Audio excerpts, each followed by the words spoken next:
अस्सलाम वालेकुम जी। बेम्स 10th semester ops के लेक्चर के साथ हाजिर हूँ। नाम मेरा doctor Asim Khan, assistant professor Faisalabad medical university में।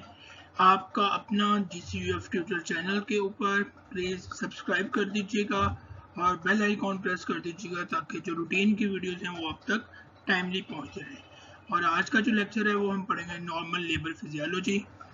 पहले जो 3 लेक्चर्स हैं वो आपने पढ़े हैं जो इवेंट्स अकर होते हैं first, second, third and fourth stage of labour में। अब फिजियोलॉजी, उसके पीछे फिजियोलॉजी क्या है, बॉडी कैसे रिएक्ट करती है, वो आप डिटेल से पढ़ेंगे। इंट्रोडक्शन पहले आपको ऑलरेडी बहुत दफ़ा ये जो डेफिनेशन है वो रिपीट हो चुकी है कि labour is a physiological process during which the product of conception, that is the fetus, membranes, umbilical cord and placenta are expelled outside the uterus। मतलब जो प्रोडक्ट ऑफ कंसेप्शन है, जो प्रेगनेंसी के बाद जो भी यूट्रस के अंदर बनता है उसमें आपका फीटस है, मेम्ब्रेन्स हैं, उसकी अम्बिलिकल कॉर्ड है and after all the placenta. ये चारों चीज़ों का जब एक्सपेल आउट होना यूट्रस है, this is called labour. Series of events that take place in the genital organ in an effort to expel the viable live product of conception out of the womb means uterus through vagina into the outer world is called normal labor। Normal labour में क्या है जी, वो तमाम events जो कि एक viable alive baby को uterus से जेंडर ट्रैक के थ्रू होते हुए वजाना से जो एक्सपेल आउट होना होता है इस दुनिया के अंदर, this is called normal labor। Normal labor is also defined as the presence of regular uterine contraction with progressive cervical dilatation and effacement। अब ये फिजियोलॉजिकल डेफिनेशन है उसकी कि रेगुलर हो, यूट्राइन कॉन्ट्रैक्शन हो विद प्रोग्रेसिव, यानी कि वक्त के साथ साथ ज्यादा होता जा रहा है, cervical dilatation and effacement. Characteristics क्या है जी नॉर्मल लेबर के? सब तो ये होता है कि ये spontaneous in onset at term, 37 to 40 weeks of gestation होता है। इसको हम टर्म प्रेगनेंसी बोलते हैं कि उसके दिन पूरे हो चुके हुए हैं, तो ये स्पॉन्टेनियस होती है, अपने आप जो है वो स्टार्ट हो जाती है। वर्टेक्स प्रेजेंटेशन होनी चाहिए विदाउट एनी अनड्यू प्रोलॉन्गेशन, के अनड्यू प्रोलॉन्ग ना हो, विदाउट एनी कॉम्प्लिकेशन, कोई कॉम्प्लिकेशन ना हो, and naturally terminated with minimal aid और एक्सटर्नल सोर्स जैसे फोर्सेप्स से डिलीवरी, जैसे कुछ ऐसा है कि हम एक्सटर्नली कुछ अप्लाई करें उसके अलावा नेचुरली खत्म हो जाए। ये नॉर्मल लेबर के कैरेक्टरिस्टिक्स हैं, एग्जाम में पूछे जा सकते हैं आपसे। अच्छा, फिजियोलॉजी जो लेबर है ये डिपेंड होती है, सर्कल है, घूमती है यूट्राइन कॉन्ट्रैक्शन और रिट्रैक्शन के दरमियान। अब यूट्राइन कॉन्ट्रैक्शन क्या होता है? During contraction uterus becomes hard and somewhat pushed anteriorly to make the long axis of the uterus in the line with that of pelvic axis। अब जो pelvic axis है आपका, अब यूट्रस जो होती है वो एंटीवर्टेड पड़ी होती है, ठीक हो गया जी। अब उसने क्या करना है कि चारों साइड से जो है वो कॉन्ट्रैक्शन है, फोर्स है, उसके मसल्स जो है वो कॉन्ट्रैक्ट करते हैं, तो जो लॉन्गिट्यूडनल एक्सिस होता है उसका वो इन लाइन हो जाता है आपके पेल्विक एक्सिस के दरमियान के साथ में, ताकि बेबी जो है वो फैसिलिटेट कर सके इसको, कॉन्ट्रैक्शन की वजह से बेबी एक्सपेल आउट होने में फैसिलिटेट उसको कर सके। Simultaneously the patient experience pain which is situated more on the hypogastric region, often radiating to the thigh। अब ये जो दोनों हैं ये आपके लंबर रीजन है और ये जो है आपका ये हाइपोगैस्ट्रिक रीजन है, बिल्कुल अम्बिलिकस से नीचे वाला। अगर आप देखेंगे तो दिस वन, ये सारे का सारा जो है वो आपका हाइपोगैस्ट्रिक रीजन है। ये बेसिकली अम्बिलिकल में आ रहा है, लेकिन इससे नीचे वाला जितना भी ये पोर्शन है ये आपका हाइपोगैस्ट्रिक रीजन है। तो जनाब ये यहाँ पे आपकी, और ये ऑफन रेडिएट करती है, यहाँ से ये थाइज की तरफ जाएंगी रेडिएशन करके। अच्छा, यूट्राइन कॉन्ट्रैक्शन क्या होता है जी? उसकी वजह से जो पेन होती हैं, पेन क्यों होती है यूट्राइन कॉन्ट्रैक्शन की? एक यूट्रस है वो कॉन्ट्रैक्ट कर रही है, तो पेन क्यों होती है पेशेंट को?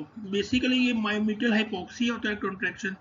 अब यूट्रस कॉन्ट्रैक्ट किए, मसल्स जो हैं उसके सुकड़े हैं, तो जो वेसल्स हैं, ब्लड वेसल्स जो उन मसल्स के दरमियान रन कर रही हैं, उन मसल्स के दरमियान मौजूद हैं, वो भी कॉन्ट्रैक्शन की वजह से वो कॉन्ट्रैक्ट हो जाती हैं, बंद हो जाती है। जैसे आप पल्स फील करते हैं, आप उसको प्रेस कर देते हैं तो ब्लड आना खत्म हो जाता है। सेम इसी तरह जब मसल कॉन्ट्रैक्ट करते हैं तो उनके दरमियान जो ब्लड वेसल्स होती हैं वो दब जाती हैं।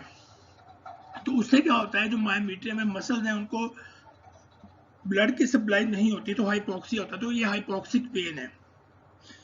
दूसरा जो है वो stretching of the peritoneum over the fundus. अब पेरिटोनियल कैविटी है रूटीन में वैसे की है, लेकिन अब कॉन्ट्रैक्शन वजह से वो स्ट्रेच आउट होती है तो उसकी वजह से पेन होती है। फिर आपकी सर्विक्स जो है वो डायलेशन होती है उसकी, वो भी स्ट्रेचिंग है, ऊपर से जोर पड़ रहा है तो वो डायलेट होने उसकी भी पेन होती है। और compression of the nerve ganglion, जो वर्टिब्रल पीछे वर्टिब्रे पड़े हैं और आगे आपकी यूट्रस पड़ी हुई है, जैसे प्रेशर इफेक्ट होता है तो नर्व है वो कंप्रेस होती हैं तो उससे आपको पेन होती है। तो ये 4 चीज़ें हैं जो कि पेन कॉज करती हैं। इंशाल्लाह नेक्स्ट चैप्टर में हम पूरा का पूरा जो है वो आपका लेक्चर जो है वो लेबर पेन के ऊपर है, एनाल्जेसिया के ऊपर, तो उसमें हम डिटेल में ये चीज़ें पढ़ेंगे।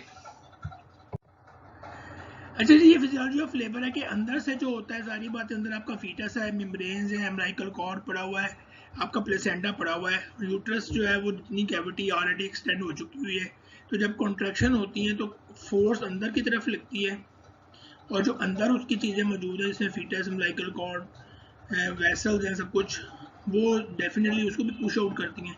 तो इसकी वजह से क्या होता है कि जो आपका इंटरनल लॉस होती है वो ओपन होनी शुरू हो जाती है, सर्वक्स जो है वो डायलेशन होना शुरू हो जाती है और फीटस की जो एक्सपल्शन है वो फैसिलिटेट होना शुरू हो जाती है। अच्छा, ये एक ग्राफ हम बनाते हैं जो है लेबर्स की तरफ। इसमें आपको बताया था कि कॉन्ट्रैक्शन है, उसके बाद पीरियड ऑफ रिलैक्सेशन आता है, ठीक है, और कॉन्ट्रैक्शन यूजुअली 30 to 45 सेकंड्स तक होती है। तो ये क्या होता है, कॉन्ट्रैक्शन आपकी यानी ये बिगिन की है, उसके बाद ये प्लेटू फेज आता है, मैक्सिमम फेज आती है और उसके बाद डेक्रीमेंट आता है। ये टोटल ड्यूरेशन है। अगर हम पूछें कितने ड्यूरेशन की पेन, और ड्यूरेशन यहाँ से यहाँ तक गिनेंगे, और उसके बाद ये पीरियड जो है ये आपका रिलैक्सेशन का है और फिर अगली कॉन्ट्रैक्शन शुरू हो गई है। अगर हम कहेंगे जी कितने ड्यूरेशन की थी, तो हमने start from beginning, start from slope से लेके एंड ऑफ डेक्रीमेंट तक, ये हम ड्यूरेशन इसको बोलेंगे। लेकिन अगर हम बात करेंगे जी कि कितनी दफ़ा आती है फ्रीक्वेंसी, तो फ्रीक्वेंसी होती है पूरी कॉन्ट्रैक्शन प्लस रिलैक्सेशन, ये टोटल पीरियड जो है ये मिला के हम फ्रीक्वेंसी बोलेंगे जी कि 10 मिनट में 2 दफ़ा आई है। 10 मिनट में 2 दफ़ा आने का मतलब क्या है कि 2 दफ़ा कॉन्ट्रैक्शन आई है और 2 दफ़ा ही रिलैक्सेशन आई है। लेकिन अगर कोई आपसे पूछेगा जी कॉन्ट्रैक्शन का टाइम कितना है, दिस इज ड्यूरेशन के एक जो है स्टार्ट से लेके एंड ऑफ डेक्रीमेंट तक, उसमें रिलैक्सेशन का पीरियड शामिल नहीं होगा। इंटेंसिटी क्या जी, अब intensity of uterine contraction describes the degree of uterine systole. Systole होता है सुकड़ने को कहते हैं, ऐसा एट्रियल सिस्टोली है कि हार्ट सुकड़ता है, इसी तरह यूट्राइन कॉन्ट्रैक्शन है। Intensity gradually increases with advancement of the labour until it becomes maximum in the second stage during the delivery of the baby. Aahista Aahista उसकी इंटेंसिटी जो शिद्दत है सुकड़ने की वो लेबर की प्रोग्रेस के साथ बढ़ती जाती है और मैक्सिमम हो जाती है सेकंड स्टेज ऑफ लेबर में। आपको पता है कि सेकंड स्टेज ऑफ लेबर हम जब पढ़े थे तो हमने बताया था कि फुल्ली डायलेटेड सर्विक्स से लेके end of expulsion of fetus तक जो होती है वो सेकंड स्टेज होती है। तो डेफिनेटली जब ये इंटेंसिटी उसकी जो है शिद्दत कॉन्ट्रैक्शन की बढ़ेगी तो वो मैक्सिमम होगी सेकंड स्टेज में, जिसमें बेबी एक्सपेल आउट होता है। इंट्रा यूट्राइन प्रेशर जो है देखें कि 40 to 50 मिलीमीटर ऑफ मर्करी होता है फर्स्ट स्टेज में, और ऑलमोस्ट ये 3 टाइम्स तीन गुना हो जाता है 100 से 120 millimetre of mercury in the second stage of labour. Same वही है चीज जो पहले आपको बताया था कि फ्रीक्वेंसी ऑफ कॉन्ट्रैक्शन जो है वो पूरी की पूरी गिनेंगे, ड्यूरेशन जो है वो हम इंक्रीमेंट से डेक्रीमेंट तक गिनेंगे, यहाँ से कॉन्ट्रैक्शन स्टार्ट होती हैं और नेक्स्ट कॉन्ट्रैक्शन तक आपके, और ये रिलैक्सेशन टाइम है। तो contraction plus relaxation time is equal to frequency of contraction.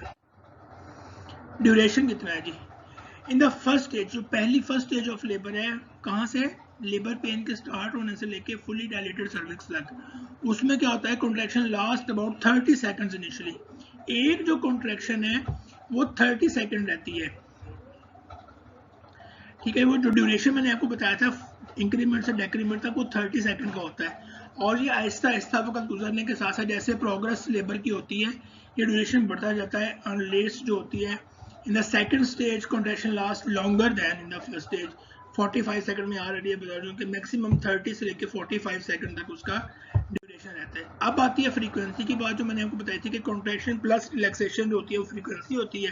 तो जो पहली स्टेज है, फर्स्ट स्टेज ऑफ लेबर में 10 to 15 पर मिनट, एक जो कॉन्ट्रैक्शन है वो 10 से 15 मिनट के बाद आती है। हर 10 से 15 मिनट के बाद एक कॉन्ट्रैक्शन का फेज आता है। लेकिन जैसे ही लेबर एडवांस होती है, patient second stage of labour में डालती है, तो ये देखेंगे हर 2 से 3 मिनट के बाद कॉन्ट्रैक्शन आनी शुरू होती है। कहाँ 10 से 15 मिनट के बाद कॉन्ट्रैक्शन आती है फर्स्ट स्टेज में, और कहाँ ये अब 2 या 3 मिनट्स के बाद कॉन्ट्रैक्शन। आप तो देख लें कि नेचर कैसे फैसिलिटेट करती है सेकंड स्टेज ऑफ लेबर में बेबी की डिलीवरी को। सेम वही बात आ गई, ये पहला जो है, ये वाली जो चीज़ है ये ड्यूरेशन है, मतलब कि ये पहली स्टेज में यहाँ से यहाँ तक 30 सेकेंड और दूसरी स्टेज में यहाँ से यहाँ तक 45 सेकेंड। और ये जो फ्रीक्वेंसी है, ये पहली स्टेज में 10 से 15 मिनट लगते हैं यहाँ तक के सफ़र को 10 से 15 मिनट, और सेकंड स्टेज में यहाँ से यहाँ तक के ड्यूरेशन को जो है वो 2 से 3 मिनट जो है कॉन्ट्रैक्शंस आ रही होती हैं, मिनट के बाद आ रहा होता है। अच्छा, retraction क्या है? Retraction is the phenomena of the uterus in labor in which the muscle fibers are permanently shortened. देखिए रूटीन में ये होता है कि मसल्स आपके सुकड़े हैं और फिर दोबारा नॉर्मल स्टेज में चले जाएं, रिलैक्स हो जाते हैं। जिस तरह हार्ट है कॉन्ट्रैक्ट करता है सिस्टली में और डायस्टली में, वापस अपने ओरिजिनल फेज में आ जाता है। इसी तरह जैसे आपके स्ट्राइएटेड मसल्स हैं, पट्टे हैं, वो सुकड़ते हैं तो वो फ्लेक्शन होती है, जब दोबारा रिलैक्स होते हैं उसी स्टेज में डाल जाते हैं।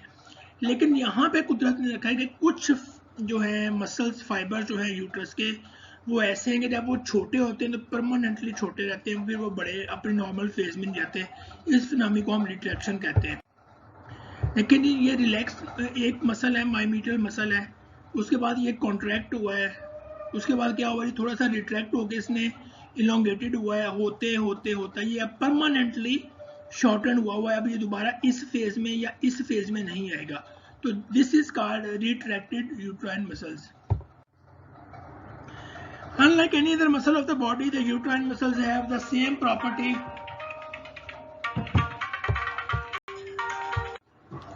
ठीक होगा जी, ये था प्रॉपर्टी थी कि become shortened once for all जो होते हैं। Contraction is a temporary reduction in the length of the fibers while attain full length during relaxation.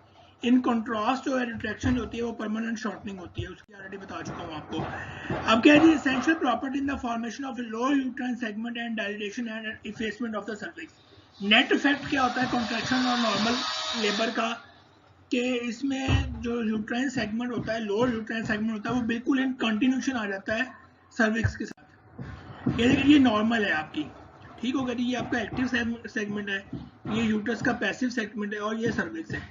अब जनाब लेबर आपका स्टार्ट होता है, पेन स्टार्ट हुई, हम देखेंगे सर्विक्स ऐसा डायलेट हो रही है, पैसिव सेगमेंट जो होता है वो भी डायलेट हो रहा है, ड्यूरेशन बढ़ा है, और दिस इज एंड ऑफ। ये देखिए ना, यहाँ पे आपको दो अलग कैविटीज नजर आ रही है, ये वाली भी और ये वाली, uterus cervix.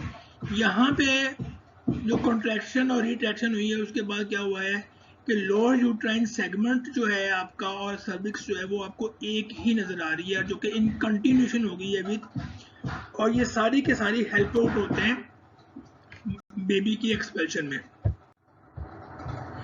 To maintain the advancement of the presenting part made by the uterine contraction and to help in ये उसका है कि क्यों ये सब कुछ होता है। Reduce the surface area of the uterus favouring separation of the placenta, और इफेक्टिव हीमोस्टेसिस होती है सेपरेशन ऑफ प्लेसेंटा के बाद। ये जो कुछ जितनी भी फिजियोलॉजी पीछे आपने पढ़ी है, इसके 3 ही काम है। एक तो एडवांसमेंट आपकी होती है वहाँ पे, ठीक है, दूसरा सरफेस एरिया यूट्रस का जो होता है वो प्लेसेंटल सेपरेशन में हेल्प आउट करता है, और तीसरा जो होता है हेमियोस्टेसिस होती है कि ब्लड का जो कंट्रोल होता है लॉस का प्लेसेंटल की सेपरेशन के बाद, वो उसको कंट्रोल करना होता है। ठीक होगा जी, ये नॉर्मल फिगर 2-3 दफा आपको बता चुका हूँ। ये आपकी यूट्रस है सारी, यहाँ पे आपका लोअर यूट्राइन सेगमेंट है, ये आपकी सर्विक्स है, और नीचे ये आपकी वजाइनल ओपनिंग है। अब देखें कि यहाँ पे आपकी ईस्टर ट्यूबरोसिटी, लास्ट टाइम पढ़ा था, ईस्टर ट्यूबरोसिटी पे 0 स्टेशन होता है, इसके ऊपर -1 to 3, नीचे +1 to 3, तो टोटल 7 स्टेशन है। और ये वर्टेक्स है इसका, बेबी के हेड का जो लोअर मोस्ट पोर्शन है, ये जहाँ पे होगा वही उसका स्टेशन होगा। तो इस फिगर में ये -2 स्टेशन के ऊपर है। तो जैसे एडवांस मिल रही है कि हम देखेंगे कि किस स्टेशन के ऊपर बेबी एक्सपेल आउट होता है। आखिरी जो बात होती है इसमें वो एक्सपेंशन ऑफ प्लेसेंटा होती है। दो